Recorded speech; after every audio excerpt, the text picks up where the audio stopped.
Okay. तर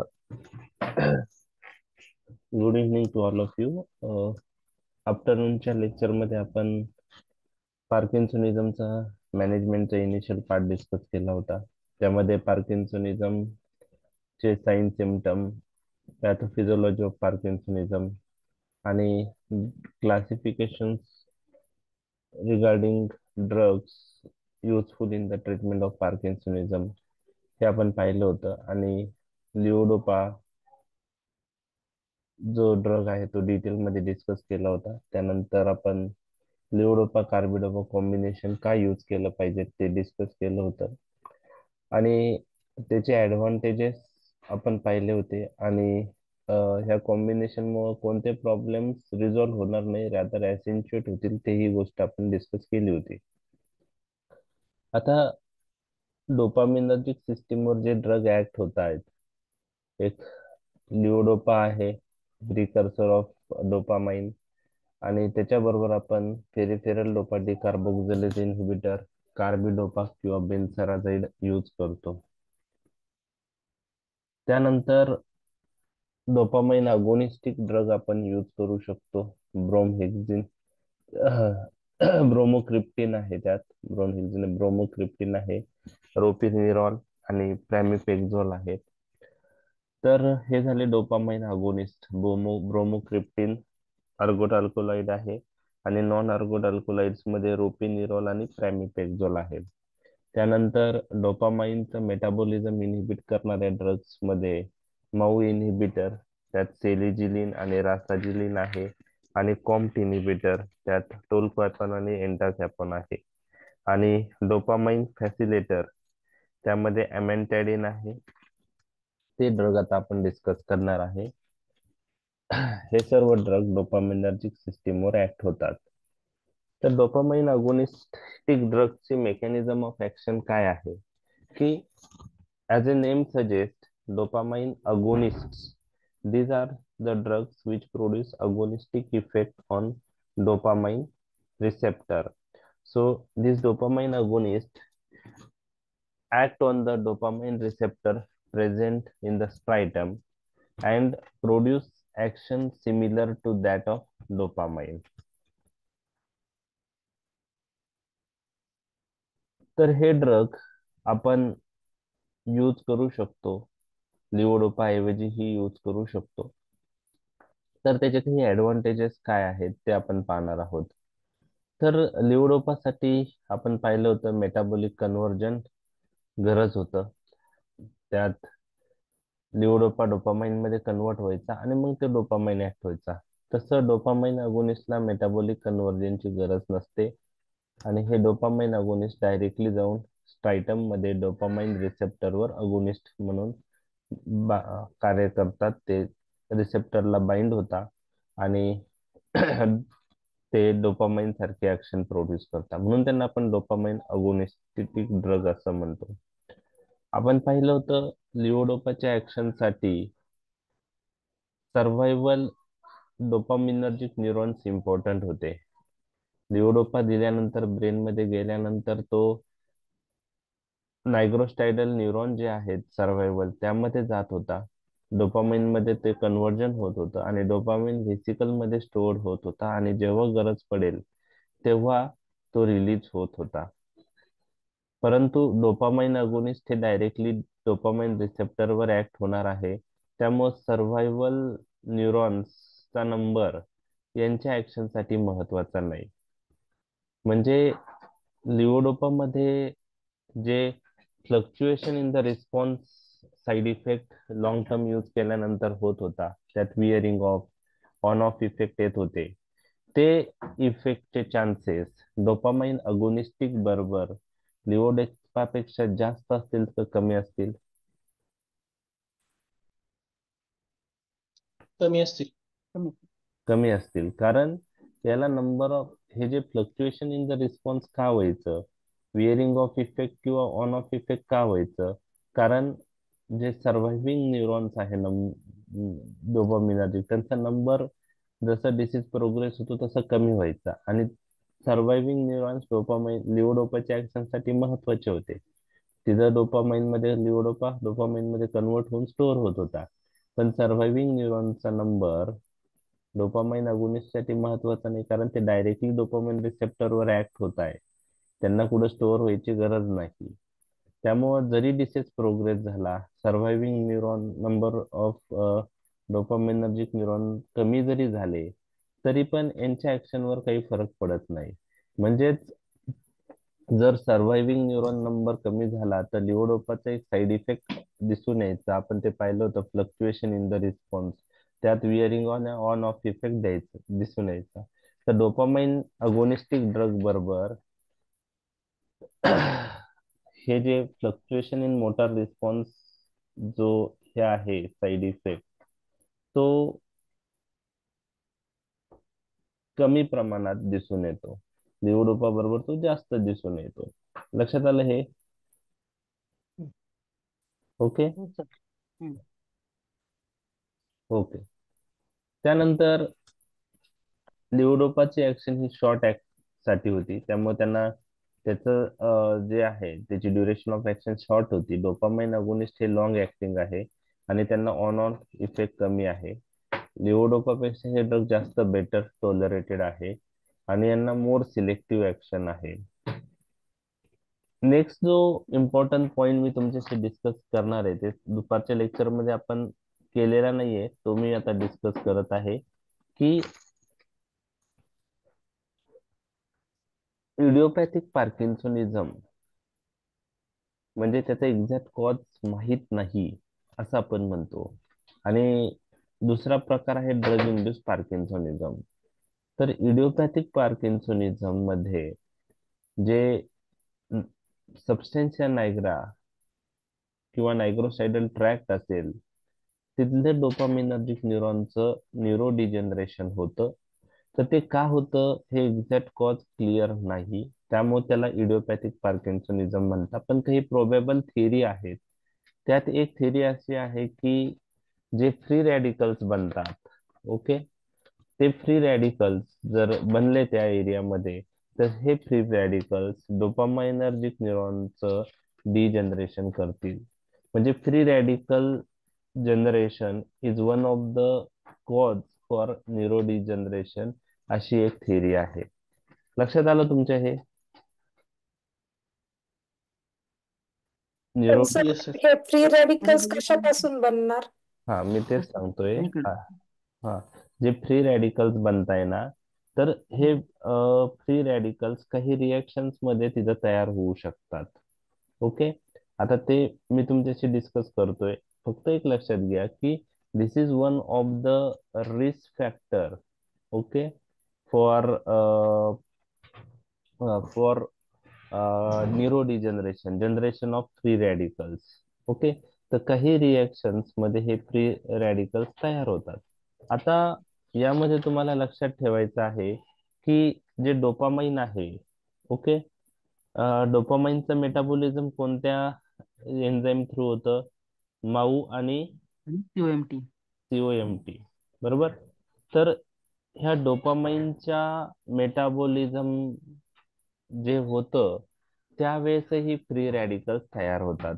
म्हणजे one of the source for free radicals generation is metabolism of. Dopamine. Dopamine. लक्षात आलं? लक्षात आलं हे? हो ओके. सर. आता काही अदर रिएक्शन्स असतील, त्या रिएक्शन मध्ये ही फ्री रॅडिकल्स बनत असतील. म्हणजे काही रिएक्शन जे आहे, ओके, तिथं फ्री रॅडिकल्स होतात. म्हणजे एन्व्हायरमेंटल टॉक्झिन आहे, ओके, एन्व्हायरमेंटल टॉक्झिनचा जो आहे तो पण तिथं ब्रेकडाऊन झाला स्ट्रायटम मध्ये, तर फ्री रॅडिकल्स तयार करतात. डोपामाइनचं जे मेटाबॉलिझम होतं ऑक्सिडेशननी, तिथं फ्री रॅडिकल्स तयार होतात. आणि हे फ्री रॅडिकल्स काय करतात? न्यूरो डिजनरेशन करतात. बरोबर आहे? हम्म. बर. मग आता आपण लिओडोपा देतो, बरोबर. लिओडोपा दिल्यानंतर बॉडीमध्ये कशात कन्वर्ट होतो? डोपामाइन मध्ये. मध्ये आणि डोपामाइन मध्ये कन्वर्ट झाल्यामुळं पार्किन्सनिझमच्या पेशंट मध्ये काय होते? इम्प्रुव्हमेंट होते. इम्प्रुव्हमेंट होते. ओके. इम्प्रुव्हमेंट होते. त्यानंतर हा डोपामाइन काय होईल? मेटाबोलाइज होऊन जाईल. मेटाबोलाइज होईल.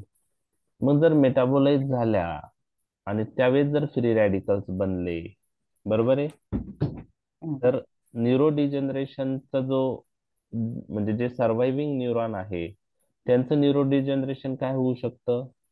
वाढू शकतं. वाढू वाढू शकतं ते. शकतं, बरोबर आहे.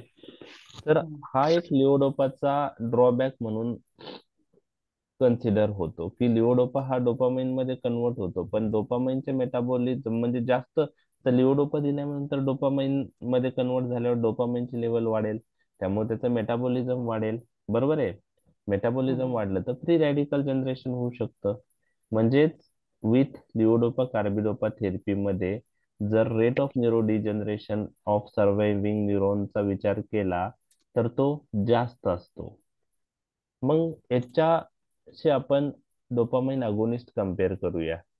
डोपामाइन अगोनिस्ट डायरेक्टली डोपामाइन रिसेप्टरवर ऍक्ट होतात. डोपामाइन अगोनिस्ट काय डोपामाइन मध्ये कन्वर्ट होतात का? नाही. नाही मग होत. तिथं काही म्हणजे डोपामाइन अगोनिस्ट च्या मेटाबॉलिझम जरी झालं तरी ते डोपामाइन सारखं नसणार आहे, त्यांचे वेगळे एन्झाईम असतील, त्यामुळे तिथं फ्री रॅडिकल्स बनण्याचे चान्सेस आहेत का? नाही. नाही. नाही. म्हणजेच जे फ्री रॅडिकल बनण्याचे चान्सेस आहेत ते डोपामाइन अगोनिस्ट बरोबर जास्त आहे की लिओडोपा बरोबर जास्त आहे? लिओडोपा. लिओडोपा. लिओडोपा. मग डोपामाइन अगोनिस्टचा एक ऍडव्हान्टेज काय आहे? Less likely to generate damaging free radical, बरोबर आहे.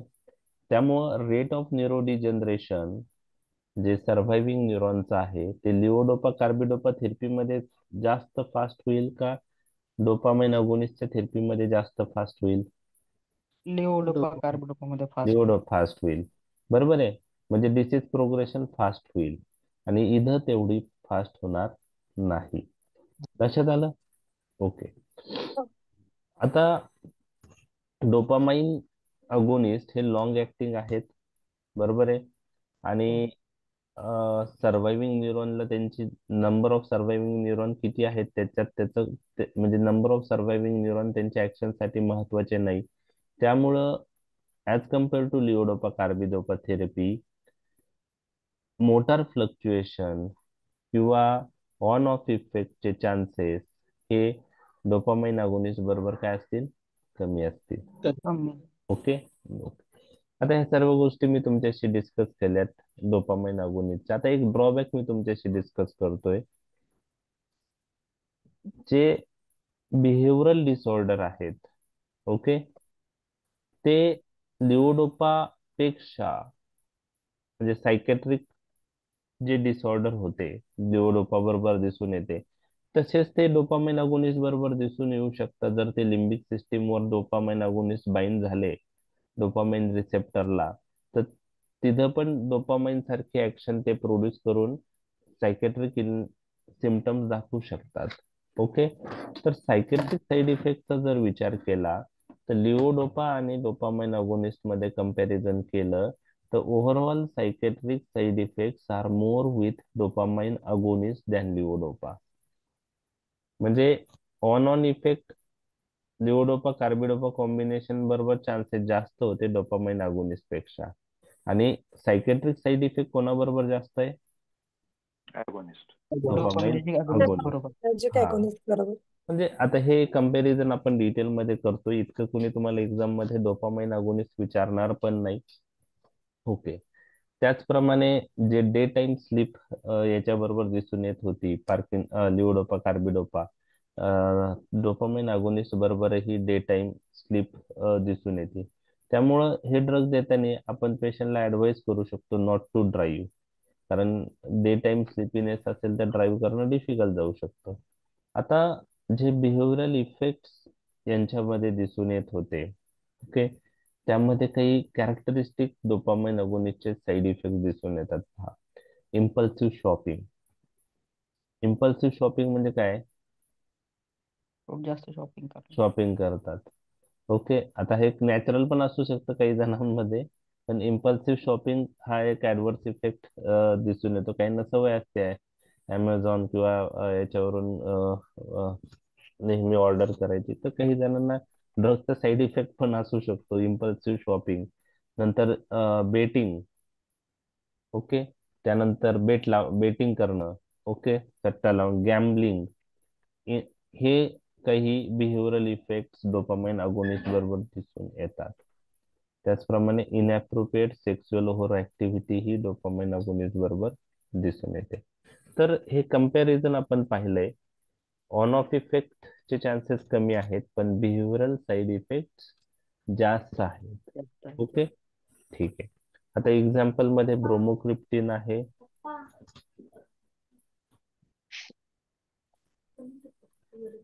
एक मिनिट हा.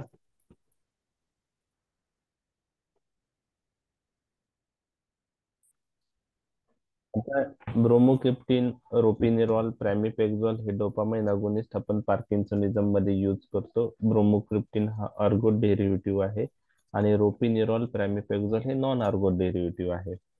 ब्रोमोक्रिप्टिनचे अजून काही युजेस तुम्हाला माहित आहेत का, पार्किन्सनिझम सोडला तर?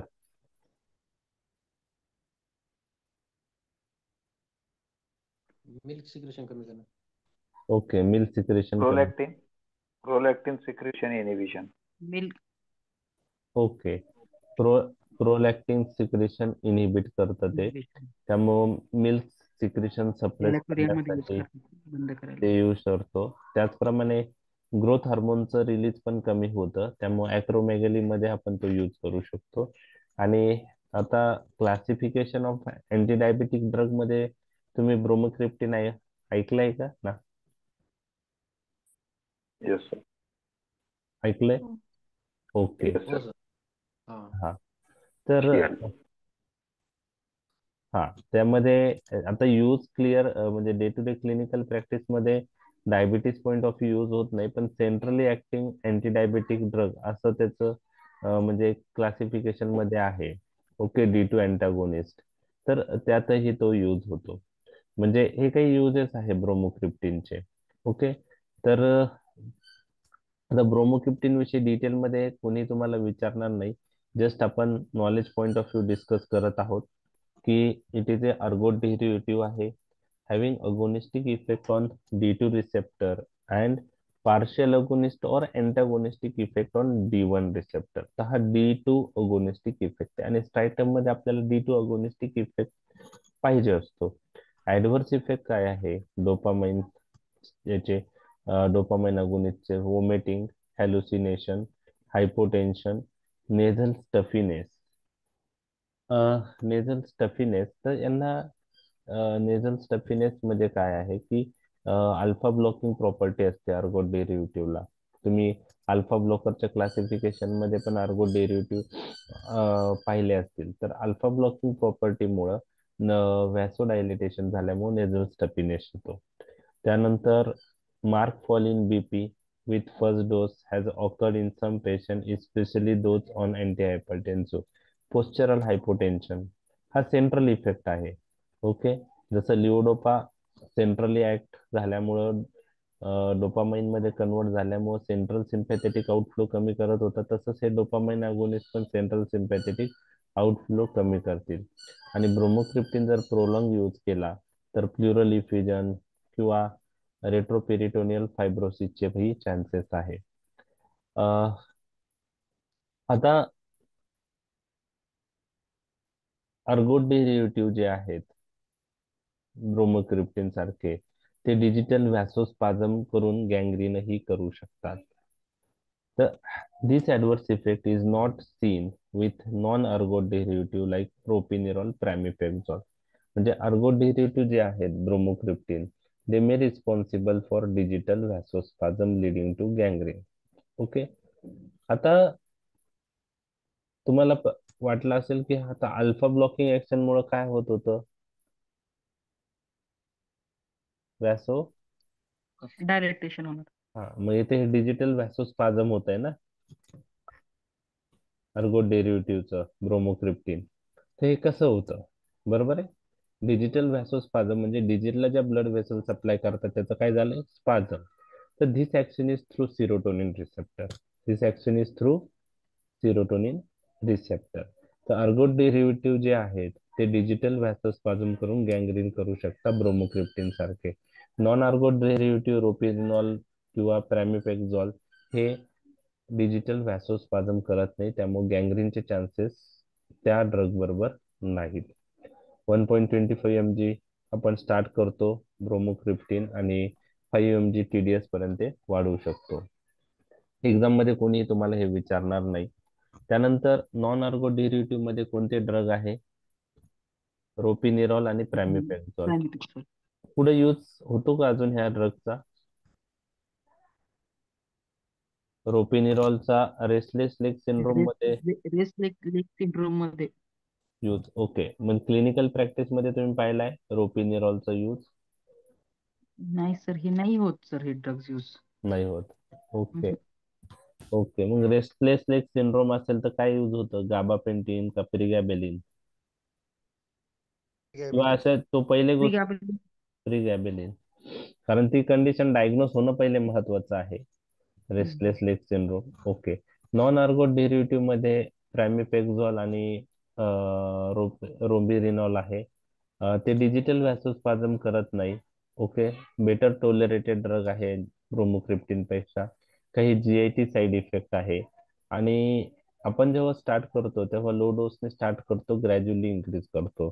तर हे टायट्रेशन ब्रोमोक्रिप्टिन मध्ये सेव्हरल मंथ्स लागतात फायनल डोस अचीव होण्यासाठी.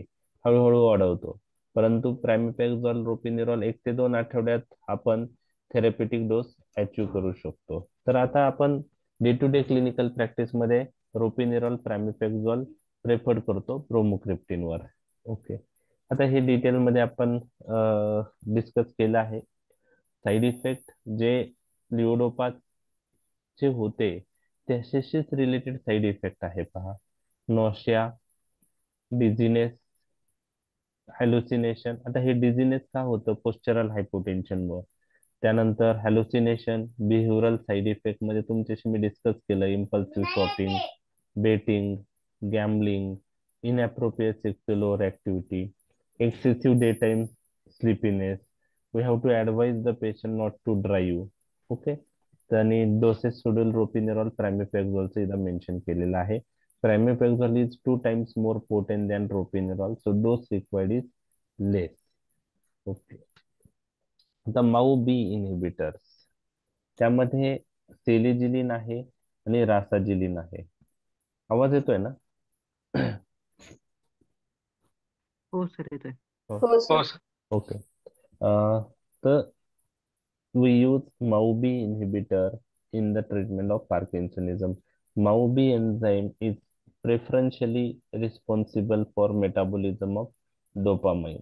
आणि जे माऊ ए आहे ते, जो माऊ ए एन्झाईम आहे तो सिरोटोनिनचं मेटाबॉलिझम करतो, नॉरएड्रेनालिनचं करतो आणि स्मॉल अमाऊंट डोपामाइनचं करतो. पण मॅक्झिमम डोपामाइनचं मेटाबॉलिझम हे माऊ बी ने होतं आणि त्यामुळं माऊ बी इन्हिबिटर आपण याच्यामध्ये यूज करतो.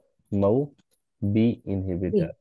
ओके, आणि अँटी डिप्रेशन मध्ये मग आपण माऊ ए इन्हिबिटर यूज करतो. ते नंतर येणार आहेत जेव्हा आपण अँटी डिप्रेशन डिस्कस करू. आणि माऊ बी इन्हिबिटर मध्ये सेलिजिलिन आहे, रासाजिलिन आहे. हे सिलेक्टिव्ह माऊ बी इन्हिबिटर आहे आणि they inhibit enzyme irreversibly. So how they act? They act by inhibiting metabolism of dopamine so that level of dopamine in the brain, in the striatum, is increased and there is symptomatic improvement in Parkinson patient. तर खूप easy mechanism आहे लक्षात ठेवायला. Okay. आता यामध्ये पण detail तुम्हाला कोणीही विचारणार नाहीये, फक्त just knowledge point of view आपण डिस्कस करतोय. लिव्होडोपा कार्बिडोपा सोडून बाकीचे ड्रग तुम्ही एकदा रीड करा, सोडून द्या. जेव्हा आपण लो डोस मध्ये सेलिजिलिन यूज करतो तर हा सिलेक्टिव्ह माऊबी इन्हिबिटर म्हणून कार्य करतो आणि माऊबी एन्झाईमला इरिव्हर्सिबली इन्हिबिट करतो. ओके, हायर डोसला जर दिला तो 10 मिलीग्राम पर डे पेक्षा, तर ही सिलेक्टिव्हिटी जी होती ती लॉस होते आणि at high dose more than 10 gram per day selegiline inhibits MAO A as well as MAO B. B. Okay. तर त्यामुळं metabolism of catecholamines, okay, noradrenaline ते पण इनहिबिट होतं. डायटरी अमाइन्स, टायरॅमिन ऐकलंय तुम्ही? हो सर. Indirectly acting सिम्पॅथोमायमेटिक. काही टायरॅमिन कंटेनिंग फूड पण आहे, चीज, बियर, वाईन, ओके, योगर्ट. तर ते डायटरी अमाइन्सचं मेटाबॉलिझम ही इनहिबिट होतं, कारण माऊबी एन्झाईम इनहिबिट होतोय, आणि it may result in hypertensive crisis. तर पार्किन्सोनिझम साठी सेलिजिलिन यूज करायचा असेल तर किती डोस मध्ये यूज करायला पाहिजे? Less than 10 less than 10. Per day. हा, कारण at higher dose this selectivity is lost and seligilin inhibits MAO-B as well as MAO-A. Okay, तर MAO-B inhibitors कुठे यूज होता? We can use alone in early stages of Parkinsonism as a monotherapy. Advance cases मध्ये लिओडोपा carbidopa therapy बरोबर as a ऍड्ज्युव्हंट म्हणून माऊ-बी inhibitor use करू शकता. Okay. परंतु एक लक्षात घ्या, जर पेशंट लिओडोपा कार्बिडोपा कॉम्बिनेशन वर आहे आणि आपण माऊ-बी स्टार्ट केलं तर लिओडोपाचा डोस कमी करणं गरजेचं आहे. ओके, नाहीतर त्यामध्ये लिओडोपाचे साईड इफेक्ट वाढू शकतात. म्हणजे जेव्हा आपण कॉम्बिनेशन यूज करतो लिओडोपा कार्बिडोपा बरोबर माऊ-बी इनहिबिटर ऍड करू, तर लिओडोपाचा डोस काय करणं गरजेचं आहे? कमी करणं. लक्षात आलं तुमच्या? ओके. आता हे ड्रग दिल्याने डिसीज प्रोग्रेशन स्लो होऊ शकते का? लिओडोपा कार्बिडोपाने तशी होत नाही, उलट डिसीज प्रोग्रेशन वाढते. लिओडोपा कार्बिडोपाने डिसीज प्रोग्रेशन वाढू शकते फ्री रॅडिकल्स तयार झाल्यामुळे. माऊ-बी इनहिबिटर्स जर यूज केले तर डोपामाइनचं मेटाबॉलिझम कमी होईल, म्हणजे फ्री रॅडिकल फॉर्मेशन पण काय होतील? कमी होऊ शकतो. म्हणजे काही रिसेंट ट्रायल मध्ये असं म्हणताय की यांना डिसीज इम्प्रूव्ह प्रोग्रेशन जे आहे ते स्लो करतात, पण अजून क्लिअर कट इव्हिडन्स नाहीये. ओके, क्लिअर कट इव्हिडन्स नाहीये, त्यामुळं आपण क्लिअरली सांगू शकत नाही. ओके. ओके. तर काही क्लिनिकल ट्रायल्स मध्ये असं काही बेनिफिट दिसून आलेला नाहीये. काही ट्रायल्स मध्ये काही बेनिफिट म्हणजे डिसीज प्रोग्रेशन स्लो करता असं दिसून आलंय, म्हणजे अजून कन्क्लुजिव्ह एव्हिडन्स आलेला नाहीये. कॉम्ट इनहिबिटर, काय एक्झाम्पल आहे कॉम्ट इनहिबिटरचे? इंटाकापून टोल कोणत्या कापून आणि टोल कॅपून. ओके, एंटाकॅपॉन आणि टोल. टोलकॅपॉन. ओके. आता कॉम्ट एन्झाईमचा रोल काय आहे तुम्ही मला सांगा. डोपामाइनच्या मेटाबॉलिझम साठी कॉम्ट एन्झाईम लागतं. ओके, इतकं तर लक्षात आलं तुमच्या? त्याचं नाव आहे कॅटाकोल ओ मिथिल ट्रान्सफरेज. अजून कॉम्ट एन्झाईम पुढे लागतो, काय करतो? डोपामध्ये कन्वर्ट करतो. लिओडोपाचं कन्वर्जन कशात करतो? थ्रिओमिथिल डोपा. डोपा. हे पेरिफेरली पण होतं आणि सेंट्रली पण. सेंट्रली पण 3 ओ मिथिल डोपा तयार होतो. आता जो पेरिफेरली 3 ओ मिथिल डोपा तयार झालाय ना, तो काय करतो माहिती का? हे लिओडोपा ब्लड ब्रेन बॅरियर क्रॉस करण्यासाठी कोणता ट्रान्सपोर्ट सिस्टीम वापरतो? Aromatic amino acid. Amino acid transport system. तर हा जो पेरिफेरली 3 ओ मिथिल डोपा बनतो ना, तो लिओडोपा बरोबर कम्पीट करतो ह्या ट्रान्सपोर्ट सिस्टीम साठी ब्रेन मध्ये जाण्यासाठी. त्यामुळं 3 ओ मिथिल डोपा जास्त बनला तर लिओडोपाचं ट्रान्सपोर्ट काय होईल? इनिबिट होईल. इनिबिट होईल, कमी होईल. आणि हा एक ड्रॉ म्हणजे 3 ओ मिथिल डोपाचा जो त्याचा जो तो जास्त बनला तर तो ड्रॉबॅक आहे. आता ह्या कॉम्ट एन्झाईम मुळे डोपामाइनचं मेटाबॉलिझम होतं. ओके, माऊबी आणि कॉम्ट डोपामाइनचं मेटाबॉलिझम करतात.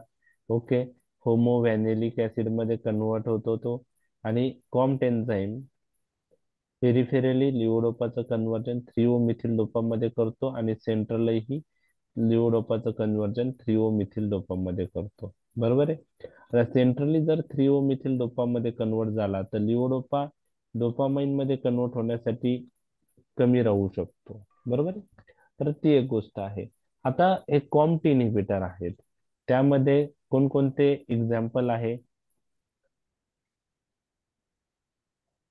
टोलकॅपॉन आणि एंटाकापॉन. एंटाकॅपॉन. पेंटाकापॉन. आता ह्यामध्ये फरक काय आहे ते मी तुमच्याशी डिस्कस करतो. ओके, ह्या दोघांपैकी काय फरक आहे ते पहा. Tolcapone, entacapone inhibit peripheral COMT enzyme catechol O methyl transferase. बरोबर आहे? त्यामुळं लिओडोपाचं कन्व्हर्जन 3O मिथिल डोपामध्ये होईल का? नाही नाही. नाही होणार. आता आउट ऑफ टोलकॅपॉन आणि एंटोकॅपॉन, टोलकॅपॉन can cross blood-brain barrier, but entacapone does not cross blood-brain barrier. So tolcapone can inhibit central COMT enzyme. So what will happen centrally? Tolcapone inhibit conversion of levodopa to 3-O-methyl dopa, and also it inhibit metabolism of dopamine to homovalinic acid by inhibiting COMT enzyme.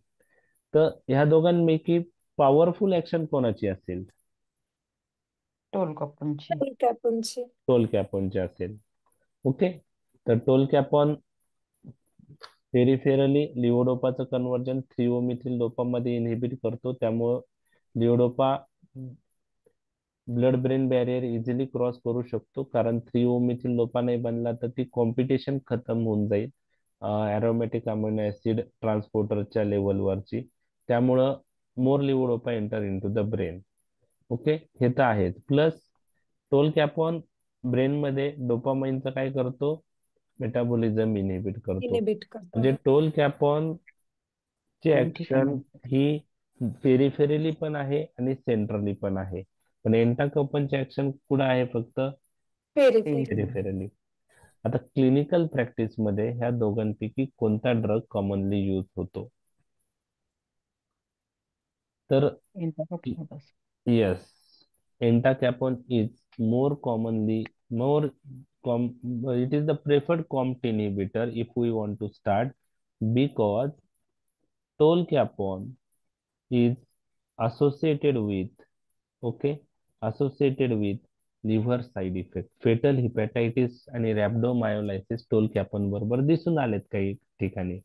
त्याच्यामुळं जरी टोलकॅपॉन चे action peripherally पण असेल, centrally पण असेल, तरी पण आपण एंटाकॅपॉन प्रेफर्ड करतो टोलकॅपॉन वर, कारण entacapone is more safer drug than tolcapone. Entacapone is not hepatotoxic. लक्षात आलं तुमच्या? Yes sir. ओके, इतकंच लक्षात ठेवायचं. याच्यापेक्षा जास्त तुम्हाला नाही लक्षात राहिलं तरी चालेल. एक्झाम मध्ये तुम्हाला याच्यावर क्वेश्चन येण्याचे चान्सेस नाहीये. मग तुम्हाला मी विचारलं, हाऊ एंटाकॅपॉन इज युजफुल इन पार्किन्सोनिझम. आता तुम्हाला काय आलेलं? तुम्हाला लक्षात काय येतं की एंटाकॅपॉन काय इनहिबिट करतो? Comte enzyme. कॉम्ट एन्झाइम कशासाठी लागतो? डोपामाइनच्या लिओडोपाच्या मेटाबॉलिझम साठी लागतो. हे आपल्याला बेसिक माहिती आहे ऍक्च्युली. लिओडोपाचं कन्व्हर्जन 3O मिथिल डोपामध्ये होण्यासाठी लागतो, हे काही जणांनाच म्हणजे सगळ्यांना ते माहित नसतं. काही जणांना माहित असू शकतं ज्यांनी डिटेलमध्ये वाचलंय. खूप खूप जणांना असं वाटतं की एंटाकॅपॉन यूज केलं तर काय होईल? डोपामाइनचं ब्रेन मधलं मेटाबॉलिझम काय होईल? इनहिबिट होईल. इनिबिट होईल. एंटाकॅपॉन ब्लड ब्रेन बॅरियर क्रॉस करतोय का? नाही. नाही करत. मग नाही करत. त्याचं तिथं ती ऍक्शन नाहीच आहे. मग एंटाकॅपॉनची ऍक्शन काय आहे? It inhibits conversion of levodopa to 3O methyl dopa. तो त्याच्यामुळं लिओडोपाचं जे ट्रान्सपोर्ट आहे अक्रॉस ब्लड ब्रेन बॅरियर, तो काय होईल? इम्प्रूव्ह होईल. इम्प्रूव्ह होईल. तसा तो आपण ऍज ए ऍडऑन ड्रग यूज करू शकतो. कार्बिडोपा लिओडोपा कॉम्बिनेशन मध्ये टोलकॅपॉन आपण ऍड करू शकतो. ओके, तर टोलकॅपॉन जास्त यूज होतो. ओके, तर both entacapone and tolcapone are reversible inhibitors of COMT. म्हणजे माऊ बी इनहिबिटर्स कोणते होते? रिव्हर्सिबल होते की इरिव्हर्सिबल? इरिव्हर्सिबल होते. यस, हे एंटाकॅपॉन टोलकॅपॉन काय? Reversible. Reversible. Entacapone only inhibit peripheral COMT enzyme. Okay, while tolcapone inhibits both peripheral and central कॉम्प enzyme. तर तो ब्लड ब्रेन बॅरियर का क्रॉस होत नाही, कारण त्याची ड्युरेशन ऑफ ऍक्शन शॉर्ट आहे, 2च तास आहे, असं बुक मध्ये मेन्शन केलंय. तर ब्लड ब्रेन बॅरियरशी रिलेटेड अजून काही पॉईंट असेल तर तुम्हाला सर्च करावं लागेल, पण इतकं लक्षात घ्या, तो फक्त पेरिफेरल कॉम्प एन्झाईम इनिबिट करतो एंटाकॉम्बान. ओके. ओके. तर बाकी गोष्टी मी डिस्कस केलेल्या आहेत. ओके.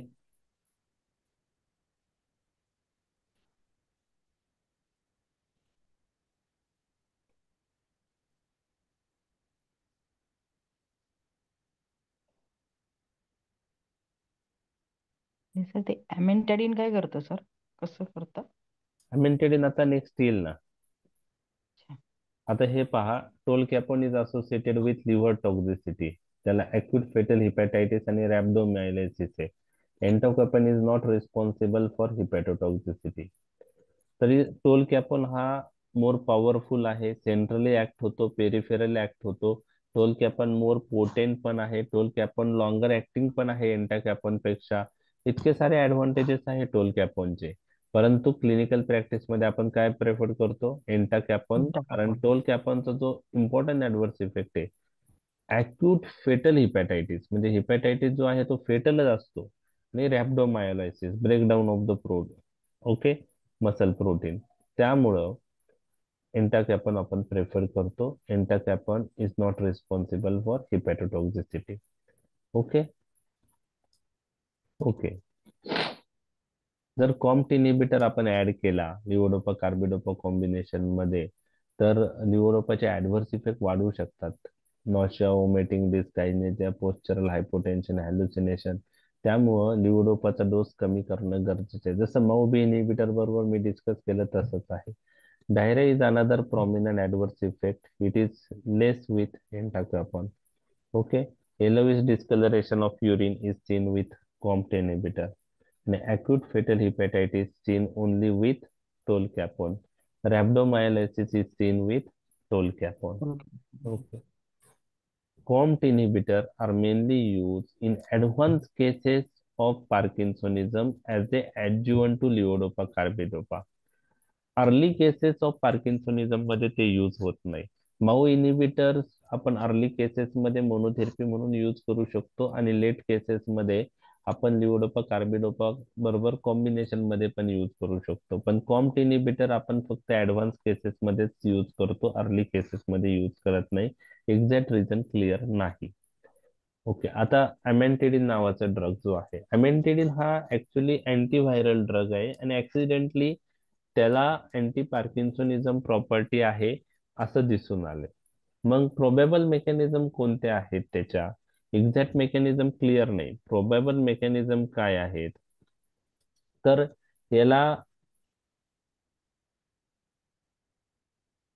अमेंटेडिन प्रमोट्स, आता तुम्हाला माहिती आहे प्रीसिनेप्टिक न्यूरॉन मध्ये डोपामाइन, न्यूरॉन मध्ये डोपामाइन सिंथेसिस होते आणि डोपामाइन व्हेसिकल मध्ये स्टोअर होतो. तर जे डोपामिनर्जिक न्यूरॉन, सर्व्हायवल न्यूरॉन आहेत, त्यामधली डोपामाइन सिंथेसिस आणि रिलीज हा अमेंटेडिन वाढवतो. म्हणून त्याला काय म्हणतात? डोपामाइन फॅसिलेटर. काय म्हणतात? डोपामाइन फॅसिलेटर. प्लस त्याला ऍडिशनल अँटीकोलिनर्जिक प्रॉपर्टी पण आहे अमेंटिडिनला. अमेंटिडिनला ऍडिशनल अँटी, म्हणजे हा अँटीव्हायरल ड्रग आहे, तो डोपामाइन फॅसिलेटर आहे, डोपामाइनचं सिंथेसिस आणि रिलीज वाढवतो, आणि त्याला अँटीकोलिनर्जिक प्रॉपर्टी पण आहे. प्लस जे एक्साइटरी न्यूरोट्रान्समीटर आहे ते एनएमडीआर रिसेप्टरवर ऍक्ट होतात. तर हे drug NMDA receptor block antagonist आहे. करतो. Okay. Antagonist, NMDA receptor antagonist. Okay. त्याला glutamate receptor, NMDA receptor is glutamate receptor. तर ग्लुटामेट एक्साइटरी न्यूरोट्रान्समीटर आहे, आणि तो एनएमडीए रिसेप्टरवर ऍक्ट होतो. ओके.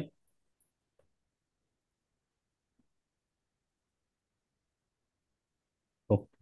तर आता डिटेल मध्ये आपण जाणार नाही, ब्रीफ मध्ये आपण ह्या गोष्टी लक्षात ठेवणार आहे, 3 मेकॅनिझम. ओके. त्यानंतर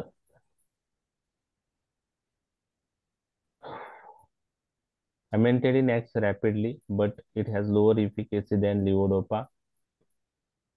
In two-third patients, some benefit seen. However, tolerance develop over weeks or months and efficacy is gradually lost. तर माइल्डर केसेस मध्ये आपण यूज करू शकतो किंवा लिओडोपाला ऍज ए सप्लिमेंट म्हणून आपण यूज करू शकतो अमेंटेडिन 100 मिलीग्राम बीडी. ओके. त्यानंतर सॉरी हा साईड इफेक्ट वगैरे त्यामध्ये डिटेलमध्ये कुणीही विचारणार नाही. त्यामध्ये इन्सोमनिया आहे, रेस्टलेसनेस आहे, कन्फ्युजन, नाईटमेअर्स हे अमेंटेडिनचे साईड इफेक्ट आहे. अँटीकोलिनर्जिक साईड इफेक्ट, रिअरली हॅलोसिनेशन आहे आणि कॅरेक्टरिस्टिक अमेंटेडिनचा एक ऍडव्हर्स इफेक्ट आहे ते मी तुमच्याशी डिस्कस करत आहे की local release of catecholamine amantadine मुळे होतं आणि कॅटेकोलामाइन लोकली रिलीज झाल्यामुळं ओके पोस्ट कॅपिलरी व्हॅसोकॉन्स्ट्रिक्शन होतं आणि त्याच्यामुळं लिव्हिडो रेटिक्युलरिस म्हणजे bluish discolouration and oedema of ankles होतो. तो लिव्हिडो रेटिक्युलरिस ऍडव्हर्स इफेक्ट कोणत्या ड्रगचा आहे? अमेंटिडिनचा. Okay okay. त्यानंतर आता drugs acting on cholinergic system. तर हे तुम्हाला सर्वांना माहीतच आहे की सेंट्रली ऍक्टिंग अँटीकोलिनर्जिक ड्रग आपण पार्किन्सोनिझम मध्ये यूज करतो आणि त्यामध्ये बेन्झेक्झोल आहे, बायपेरिडिन आहे, प्रोसायक्लिडिन आहे. त्याचप्रमाणे अँटीहिस्टॅमिनिक ड्रग जे आहेत फर्स्ट जनरेशनचे त्यांना ऍडिशनल अँटीकोलिनर्जिक प्रॉपर्टी आहे. त्यामध्ये कोणते ड्रग यूज करतो आपण? प्रोमिथॅझिन आणि ऑर्फेनेड्रिन. ओके, प्रोमिथॅझिन आणि ऑर्फेनेड्रिन. तर अँटीकोलिनर्जिक ड्रग पार्किन्सोनिझम मध्ये कसे उपयुक्त आहेत? These drugs blocks the action of acetylcholine on cholinergic receptor. Okay, these drugs block muscarinic receptor आणि त्यांनाच आपण कोलिनर्जिक रिसेप्टर असं म्हणतो. So action of acetylcholine in striatum is decrease. एक तर डोपामाइनची ऍक्शन वाढवा किंवा ऍसिटिलकोलिनची कमी करा हे ट्रीटमेंट ऑप्शन आपण पाहिलेले आहे. तर 10 ते 25% लोकांमध्ये इम्प्रुव्हमेंट दिसून येते. तर ऑर्डर ऑफ रिलिव्हिंग सिमटम्स इथं वेगळे आहे. इथं पहिले काय रिलीव्ह होतं? ट्रिमर्स. त्यानंतर काय रिलीव्ह होतं? Rigidity, rigidity. आणि नंतर काय रिलीव्ह होतं? हायपोकायनेसिस. लक्षात आलं? लक्षात आलं? Yes sir. ओके. तर इथं ट्रिमर्स पहिले रिलीव्ह होतात, रिलीफ भेटतात ट्रिमर्स मध्ये, हे तुम्हाला लक्षात ठेवायचं आहे. जे लिओडोपा मध्ये काय पहिले इम्प्रूव्ह होत होतं? हायपोकायनेझी आणि रिजिडिटी. हायपोकायनेझी आणि ट्रेमर रिजिडिटी. शेवटी होते ट्रिमर्स शेवटी होतं. इथं ट्रिमर्स पहिले होतात. ओके. सायलोरिया जे सिक्रेशन वाढतं तोंडातलं, it is control by peripheral action. Dryness of mouth side effect आहे ना अँटीकोलिनर्जिक ड्रगचा, तर ते सिक्रेशन कमी करतात. ओके. लिओडोपापेक्षा यांची एफिकसी फार कमी आहे.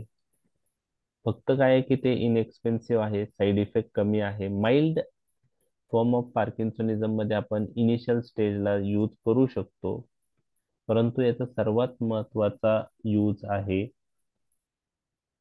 म्हणजे माइल्ड फॉर्म मध्ये, म्हणजे जे इडिओपॅथिक पार्किन्सोनिझमचे पेशंट आहेत ज्याच्यात एक्झॅक्ट कॉज माहित नाही, त्यात अर्ली स्टेजला ऍज ए माइल्ड केस जर असेल तर त्यामध्ये आपण मोनोथेरपी म्हणून यूज करू शकतो.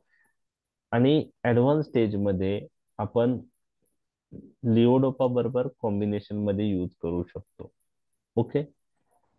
परंतु याचा सर्वात महत्वाचा जो इम्पॉर्टंट पॉइंट आहे की anticholinergics are consider as drug of choice in which parkinsonism drug induce. तर ड्रग इंड्यूस पार्किन्सोनिझम ज्याने होतो अशा 2 ड्रगची नावं तुम्ही मला सांगा.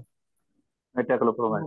Metoclopramide, metoclopramide, chlorpromazine, haloperidol. आता याच्यात आहे ना मेटोक्लोप्रामाइड पार्किन्सोनिझम लगेच 2-4 टॅबलेट दिला म्हणजे होतो असं नाही. काही डेज यूज केल्यानंतर पार्किन्सोनिझम होतो. तर ह्या मेटोक्लोप्रामाइड बरोबर साईड इफेक्ट आहे तो, पण मेटोक्लोप्रामाइड मध्ये अॅक्यूट मस्क्युलर डिस्टोनिया पहिलेच दिसून येतो. कारण मेटोक्लोप्रामाइड हा की आपण anti emetic point of use करतो, तर एक्स्ट्रा पिरामिडल ऍडव्हर्स इफेक्ट मध्ये त्याच्या पार्किन्सोनिझमला ऍटलीस्ट 4 वीक यूज केल्यानंतर दिसून येतो. तर अँटीसायकोटिक ड्रग्स हे लॉंग टर्म यूज करावं लागतात. त्यामुळं जे अँटीसायकोटिक ड्रग आहे त्याच्याबरोबर चान्सेस जास्त आहेत. मग त्यामध्ये क्लोरप्रोमॅझिन आहे, हॅलोपेरिडॉल आहे. ओके. आणि त्यांच्या ट्रीटमेंटमध्ये ड्रग इंड्यूस पार्किन्सोनिझम झाला तर लिओडोपा इफेक्टिव्ह राहील का? नाही, त्याच्यामध्ये हेच नाही. द्यावं लागेल आपल्याला. का नाही इफेक्टिव्ह राहत ते जर विचारलं कोणी तुम्हाला, तर तुमचा अँसर असलं पाहिजे की दिस D2 अँटॅगोनिस्टिक ड्रग जे आपण म्हणलो metoclopramide, हॅलोपेरिडॉल, क्लोरप्रोमॅझिन, these drugs act by blocking D2 receptor. So in schizophrenia, psychosis, blockage of dopamine receptor in limbic system produce beneficial effect. But this drug also blocks dopamine receptor in striatum. And due to that, what happens? Even dopamine level is normal, that dopamine is not able to act on dopamine receptor. So there will be imbalance between dopamine and acetylcholine action.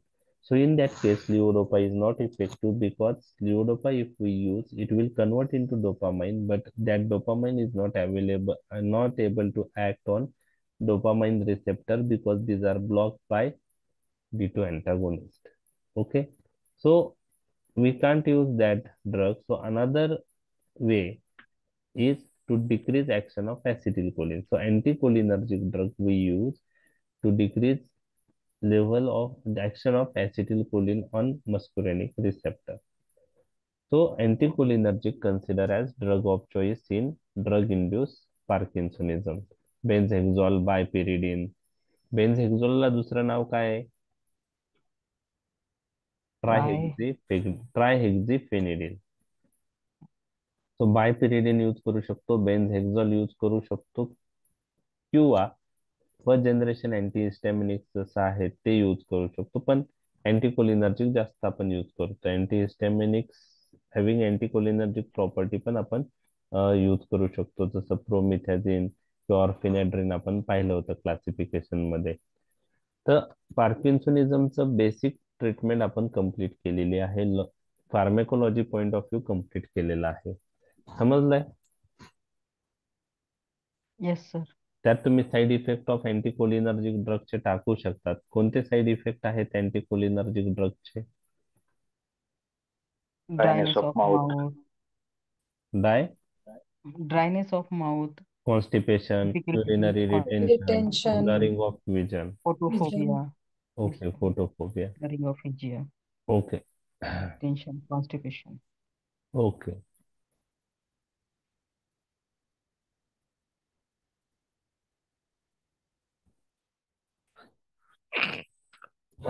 Okay. तर हे important points जे आहेत ते books मध्ये शेवटी दिलेत. Exam point of view महत्वाचे नाहीत. ओके. तरी पण मी इथं मेन्शन केलेले आहेत. आवाज येतोय ना? हो सर. ओके, 2 मिनिटं. Okay.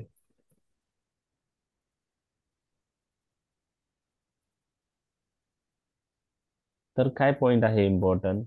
Non of the drugs alter the basic pathophysiology in Parkinson disease. म्हणजे इडिओपॅथिक पार्किन्सनिझम मध्ये drugs only provide symptomatic relief. पण रिसेंटली मी तुम्हाला सांगितलंय कोणते ड्रग ला न्यूरोप्रोटेक्टिव्ह रोल दिसून आलाय? मौबी इनहिबिटरला. फ्री रॅडिकल जनरेशन ते कमी करतात, बरोबर ना? हम्म. बरोबर. पण त्यात कोणाला दिसून आलाय? सेलिजिलिन आणि रास्टाजिलिनच्या क्लिनिकल ट्रायल ज्या केल्यात त्यात सेलिजिलिन बरोबर दिसून नाही आलाय एवढं सिग्निफिकंट, पण काही रास्टाजिलिनच्या ट्रायल्स मध्ये तो दिसून आलाय. परंतु ते पण आता म्हणजे काय म्हणतोय की एव्हिडन्स एवढा नाहीये. म्हणजे मेजॉरिटी ड्रग्ज आपण पार्किन्सोनिझम मध्ये यूज करतो ते कशासाठी यूज करतो? Symptomatic relief point of view. Symptomatic relief relief साठी. पॉइंट, बरोबर आहे. डिसीज प्रोग्रेशन जी आहे ती मेजॉरिटी ड्रग्जने अल्टर होत नाही. नाही. जी डिसीज प्रोग्रेस होणार आहे तो होणारच आहे, बरोबर आहे. फक्त आपल्याला सिमटम्स इम्प्रूव्ह करायचे आहेत. ओके. आता आपण पाहिलंय की oxidative metabolism of dopamine generate free radicals. Okay. आणि फ्री रॅडिकल्स तयार झाले तर which may further hasten degeneration of nigrostriatal neurons. Okay. त्यामुळं लिओडोपा थेरपी सुरुवातीलाच चालू करायची का नंतर चालू करायची याच्याविषयी मतभेद आहेत आपण म्हणू शकतो. बरोबर आहे. ओके. हम्म. त्यामुळं अजून एक आहे की डिस्कायनेझिया जो ऍडव्हर्स इफेक्ट आहे लिओडोपाचा हा डोस आणि ड्युरेशन रिलेटेड आहे. मग जितके दिवस जास्त यूज झाला लिओडोपा त्या पेशंट मध्ये डिस्कायनेझियाचे चान्सेस काय असतील? जास्त जास्त असणार. असतील. जास्त असतील. मग आता हे फ्री रॅडिकल जनरेशन मुळे न्यूरो डिजनरेशन होत असेल तर जो सर्व्हायव्हिंग न्यूरॉन्स आहेत त्याचं डिजनरेशन लिओडोपा ऍड केल्यामुळे फास्ट होऊ शकतं. मग ह्या कन्सर्न मुळे काही जणांचं असं म्हणणं आहे better to delay the use of levodopa and initially start with some other drugs. Mild condition असेल तर तुम्ही अँटीकोलिनर्जिक द्या किंवा माऊबी इनिबिटर द्या. बरोबर आहे, अर्ली माइल्ड केसेससाठी. आणि नंतर लिओडोपाचा यूज करा. तर हे अशा दोन द्विधा काय म्हणता येईल की दोन प्रकारचे विचार यांच्या ट्रीटमेंट पॉइंट ऑफ व्ह्यू आहेत. पण तुम्हाला कोणी विचारलं इडिओपॅथिक पार्किन्सोनिझम साठी ड्रग ऑफ चॉईस काय तर तुमचा आन्सर काय पाहिजे? लिओडोपाच. लिओडोपा. एक मिनिट हा.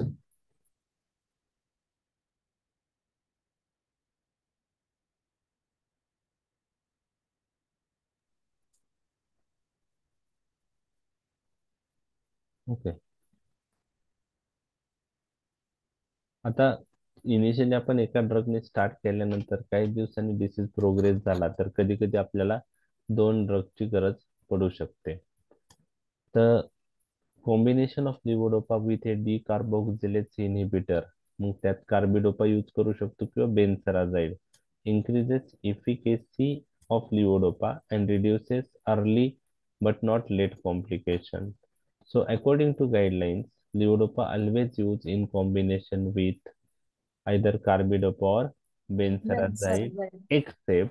except in those patients who develop intolerable dyskinesia with levodopa decarboxylase inhibitor combination. In this patient, we should prefer levodopa alone. Alone.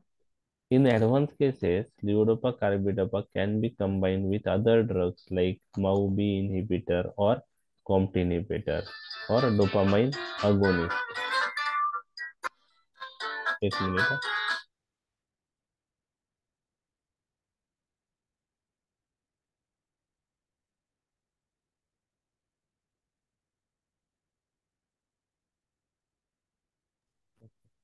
तर हे काही important points treatment point of view me discuss केलेले आहेत.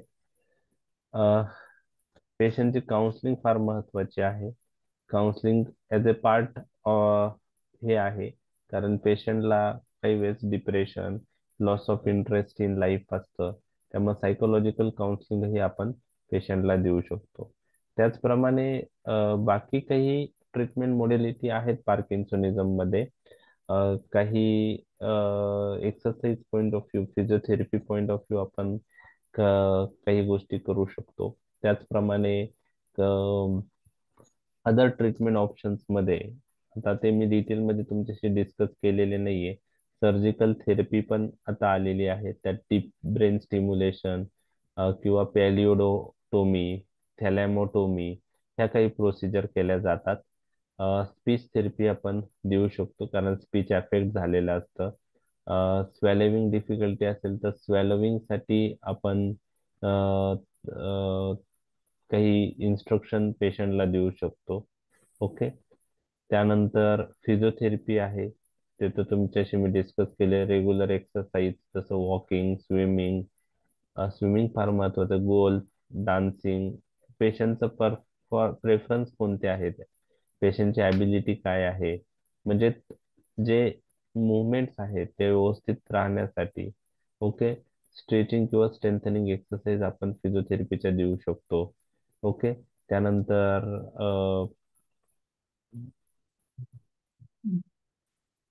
हे सगळे non pharmacological measures मध्ये येतात. तर फिजिओथेरपी आहे ते मी तुमच्याशी डिस्कस केलं. स्पीच थेरपी आहे. त्यानंतर मॅनेजमेंट ऑफ स्वेलविंग डिफिकल्टी मध्ये पेशंटला तुम्ही ऍडवाइस करू शकता, स्मॉलर खात्याने छोटे छोटे घास घ्या. ओके. नेक्स्ट, घास घेण्याआधी पहिले पूर्ण माउथ मधला घास जो आहे तो चावून खाऊन घ्या. ओके. सॉफ्ट फूड घ्यायचं ट्राय करा. आता हे सर्जिकल थेरपीमध्ये आपली काही डिटेलमध्ये जाणार नाही. सुपर काय म्हणता येईल की अंडर काय म्हणता येईल की ट्रायल आहेत. Deep brain stimulation, pallidotomy, thalamotomy. ते पण फार्मेकोलॉजी पॉईंट ऑफ व्ह्यू तुम्हाला कोणी विचारणार नाही. आणि सायकोलॉजिकल काउन्सिलिंग हे सगळं नॉन फार्मेकोलॉजिकल ट्रीटमेंट मध्ये येतं. तर पार्किन्सनिझम आपण डिटेलमध्ये डिस्कस केलेलं आहे.